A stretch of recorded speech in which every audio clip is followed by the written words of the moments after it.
Welcome back to Fantasy Hockey Picks and Bets on the Mayo Media Network for Tuesday, October 26th.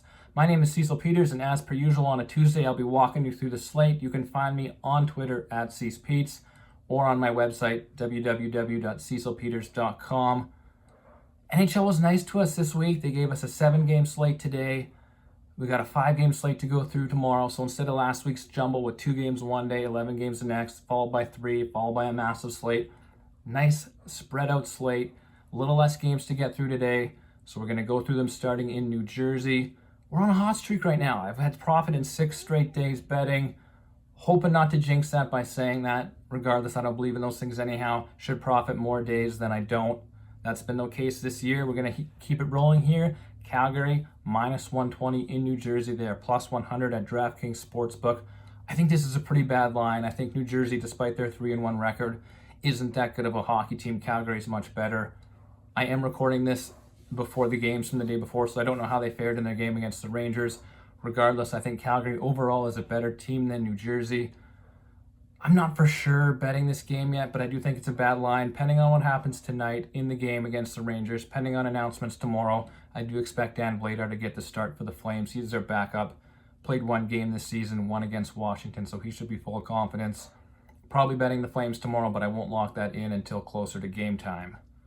Next game on the night is the Tampa Bay Lightning, also in a back-to-back situation against Pittsburgh. Pittsburgh is plus 120 at home. Tampa Bay, second game of a road back-to-back, going to their starting goalie, Andrei Vasilevsky. My main issue here is I just can't get a handle on the Pittsburgh Penguins. And I don't know if anybody can. I mean, they keep winning games. They've dominated some games.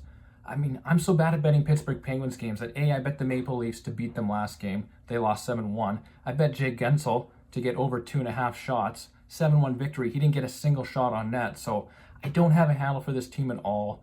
It's really hard to tell how they're going to play games because they have a different lineup every night. Different players on the COVID list. Different players injured. Sidney Crosby and Evgeny Malkin still out. Not 100% sure when they're all coming back. So until I get a better handle on Pittsburgh, I just stay away from the games entirely. Depending on the lines we get for shot props, I might bet Steven Stamkos and Victor Hedman over 2.5 shots. But that's all dependent on those lines, which I don't see until closer to game time. Next game on the docket. Generally one of my favorite teams to bet, the Vegas Golden Knights. They're plus 145 here against Colorado. Colorado minus 170 at DraftKings Sportsbook. And that's a fair line. Vegas is ravaged with injuries right now. They're missing their captain, Mark Stone. They're missing Max Pacioretty, their general leading scorer. So that's 2/3 of their top line gone. So they're relying on the William Karlsson, Riley Smith, Jonathan Marchessault line. And their 2 big dogs on the blue line, Shea Theodore and Alex Pietrangelo, to create offense. So far it's not working. They're taking shots. They're not getting any goals. Their power play's horrible. Colorado should steamroll Vegas in this game. Minus 170 is a fair number, so I'm not going to bet it. The one way I do like to attack Vegas Golden Knights games lately is with shot props. Like I said, offense is really concentrated through the blue line, so Shea Theodore and Alex Pietrangelo, if you get either of them at over 2.5 shots, slam dunk bet. Jonathan Marchessault, same thing. He's taken a ton of shots. He's hit over 2.5 each of the last 3 games. I think he's probably going to do the same again.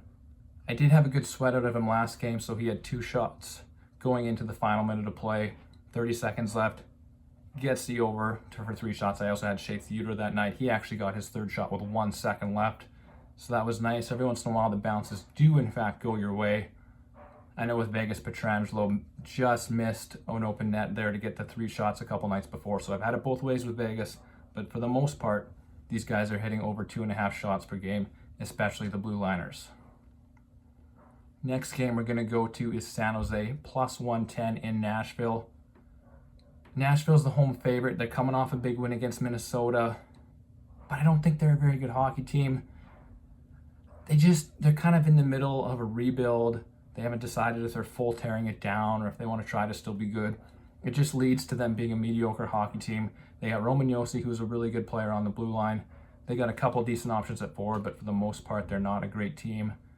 San Jose came into the year expecting to be bad. They've got great contributions from their first line, great play from their second line. Their blue liners are playing well. So San Jose is probably where I'm going to go here. Anytime I get the team that I think is better at plus money, I make the bet. So San Jose plus 130. most likely a bet that I'm going to make. I'll also be looking at the shot prop on Timo Meier. He keeps going over 2.5 if they offer it again. I just got to go back.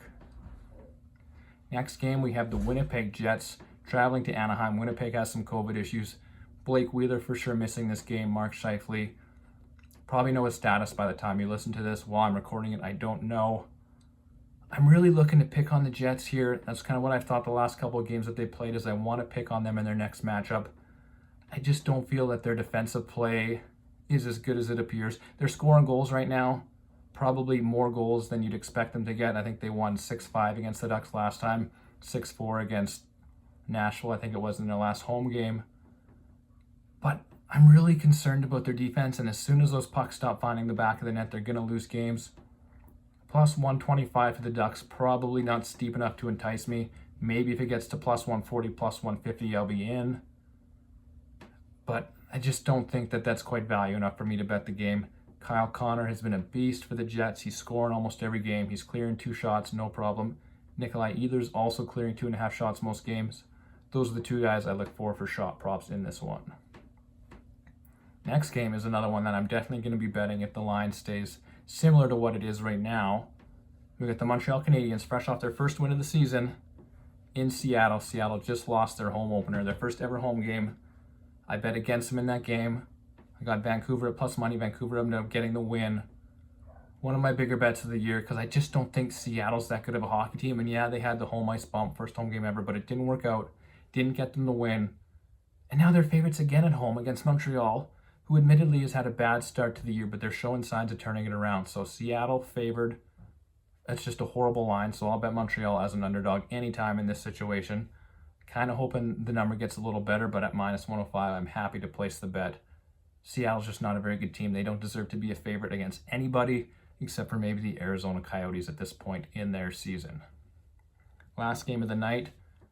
Right now, the line on DraftKings Sportsbook is that this game is a pick'em, Minnesota at Vancouver. I gotta think that's only because Minnesota's traveling across to the West Coast to play the Canucks. If this game were in Minnesota, I would expect them to be minus 140, minus 150. They're an all-around better team. Vancouver's starting to play a little better, though. As soon as Elias Pettersson busts out of his mini slump, they'll have 2 solid scoring lines. Bo Horvat's scoring, Connor Garland's playing great hockey. Ekman Larsson's playing great on the blue line, as is Quinn Hughes. Thatcher Demko's playing awesome in net. I'm not sure yet who's getting the start, but if it's him, then I'll probably just stay away from this game. Cam Talbot likely to get the start for Minnesota, so I am tempted to bet the Wild here as a road, I guess pick 'em you call it. So maybe Minnesota, depending on goaltenders, but for the most part, this is a pretty fair line. Moving on to DraftKings for the night. I think what I'm going to do is just go back to the Flames first line as long as they keep firing tons of pucks on net. Against New Jersey, they're weak goaltending. A couple should find the back of the net. New Jersey's just an opponent to take advantage of. I do think that maybe the Flames first line's a bit overpriced, but they do come with a nice floor. Next option I would go to is probably in San Jose. Their top line is crushing right now. Timo Meier, Logan Couture, Jonathan Dahlen. Couture in particular is underpriced. He should be over 6K. He's 5,500. Dahlen's 4,200, so that makes the line pretty fair priced. And they're just putting up a ton of offense against a Nashville team that just gave up 6 goals to the Jets. All right, another big line to go to here is Colorado's first line. They finally started to score in their Florida trip. They got a goal against the Panthers, but more importantly, they got, I think, 3 goals against Tampa. They were contributing all over the ice. Cale Makar was pitching in. The whole first line got on the board. We love to see that from Colorado. They are super expensive. Rantanen and McKinnon both over 8,000, but if you can find a cheap line to pair them with, huge, huge potential for these guys.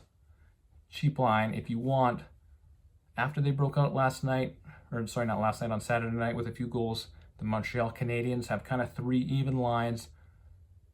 A cheap one to go to, Jonathan Drouin on the left wing, Christian Dvorak down the middle, and Josh Anderson on the right wing. Anderson in particular is only 3,500. Super good cheap option to pair with Colorado, pair with Calgary on one of these expensive lines. It's hard to guess which Montreal line is going to carry the scoring load on a given night, but sometimes the price just dictates who you have to play. So in this scenario, obviously the cheapest line is the one that we would go to. Minnesota in Vancouver, like I said, Thatcher Demko's playing well in net for the Canucks. Minnesota's top line's been underpriced for a few slates, but they're finally priced correctly. Joel Eriksson Ek is no longer 3,900. He's been priced up over 6,000, which is fair, a tad more appropriate than his sub 4,000 price tag where he got a hat trick a few nights ago. If I do play a Minnesota line, I'm probably going to go to their cheaper second line. Kevin Fiala on the right wing, he's taking a ton of shots. He's a guy we're targeting for shot props as well. With Freddie Gaudreau, aka Freddie Hockey, or Victor Rask. So those are the guys he plays with. They're both cheap. Fiala's expensive, as he should be. But that's a cheaper option to get you exposure to the Minnesota offense. And then one more low-owned option I might consider going to, Trevor Zegras line in Anaheim. Like I mentioned, I kind of want to take advantage of the Winnipeg blue line. I don't think they're very good. Connor Hellebuyck's had a couple of good games this year. For the most part, he's been pretty leaky. So Winnipeg's vulnerable defensively. Anaheim's not the best team to take advantage of it, but they did put up 5 goals when they played in Winnipeg a couple days ago. So Trevor Zegras, Adam Henrique, Rickard Rakell, great line to go to. It's always risky playing Anaheim forwards because they like to jumble up the lines. They don't like to announce things till closer to game time, but this line's been stuck together all year. They're having decent results lately, so I expect them to play together. So Zegras, Henrique, Rakell, decently priced, should be pretty low owned. Take advantage of that Winnipeg blue line. And then lastly, for DraftKings, on defense, Quinn Hughes keeps being underpriced. I partially understand it because he doesn't have the floor of shots and blocks like some of these other guys, but he's getting a point almost every single night. He's got the puck on his stick for 2 to 3 times more than any other player on the ice every single game. He's probably going to be a point-per-game player by the time the season's over, which is super rare for a defenseman. So if this guy scores, he automatically pays off. He gets a couple assists, he pays off. He's always underpriced. I'm going to keep riding him until they appropriately price him.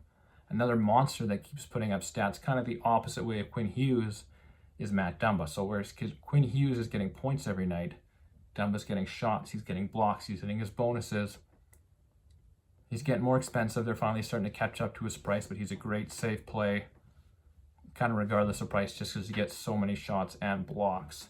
Another guy you can go to is Erik Karlsson of the Sharks.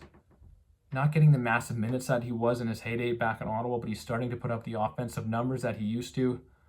I think that's kind of the plan for him this year. They're managing his ice time, they're managing his workload, putting him in a position to get offense. So at his cheap price, before it gets too high, Erik Karlsson's a great guy to go to. And then as far as goaltending goes, kind of just matching goalies up with the forwards that I'm stacking. I mean, Dan Vladar in Calgary is going to be a good option for me because he'll probably be under-owned as a backup, but I do think he's a really good player.